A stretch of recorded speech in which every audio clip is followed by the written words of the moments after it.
এটাই হচ্ছে ডিজিটাল দুর্গা ঠাকুরের যেটা এআই হয়েছিল শ্যামবাজার তার গেট। তো চলো ঢুকে যাওয়া যাক। ঢুকে ভেতরে এতটা ভিড় দেখো, আমরা ভিড় ঠেলে ঠেলে ঢুকছি। এটা আমরা পঞ্চমীতে গেছিলাম, কিন্তু পঞ্চমীতে এতটা পরিমাণ ভিড় যে বলার কথা না। আমরা আরও অনেকটা লাইন ঠেলে তারপরে এখানে এসেছিলাম।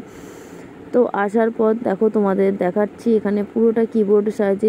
দেওয়ালে একটুখানি লক্ষ্য করলে তোমরা দেখতে পাবে এআই এর যেটা লাইটিং করা আছে। তো লাইটিংয়ের মাঝেই পুরোটা হচ্ছে কালো কিবোর্ডের মধ্যে ডিজাইনটা দেখো আচ্ছা করে ফুটিয়ে তোলা হয়েছে। তো এটা এখনকার দিনে যেটা আমাদের দরকার ডিজিটাল মার্কেটিংয়ের, পুরোটা ডিজিটালের উপর ডিপেন্ড করছে। তো এটা আমাদের ঢোকার গেটের কাছে আমি চলে এসেছি। তো ঢুকবো, অ্যাট লাস্ট আমরা ঢোকার পজিশানে চলে এসেছি ভেতরে। তো দুটো গেটের আলাদা। এখানে দেখো সুন্দরভাবে একটা লাইটিং, এখানে রোবট আছে, রোবটটা অলরেডি মাথা নাড়ানাড়ি করছে খুব সুন্দরভাবে, এবং এখানে পুরোটা মনিটর দিয়ে করা হয়েছে। এবার এখানে আমরা আরও ভেতরে ঢুকছি, এটা পুরো গুহার মতো। তা ঢোকার পর একটা সুন্দর চমক রয়েছে তোমাদের জন্য, কেমন লাগছে জানাও। তো দেখো অলরেডি ভিড় ঠেলে আমরা চলে এসেছি। এখানে পুলিশ কাকুর এতটা পোস্টিংয়ে রেখেছে যে বলা নয়। মাথার দিকটাও খুব সুন্দরভাবে দিয়েছে, রোবট হাত নাড়ছে।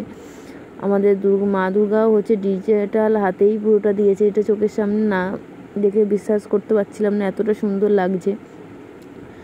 তো তোমরা যারা যারা এখানে যেতে ইচ্ছুক তারা দেরি না করে চটপট চলে আসো শ্যামবাজার। Tata, bye bye.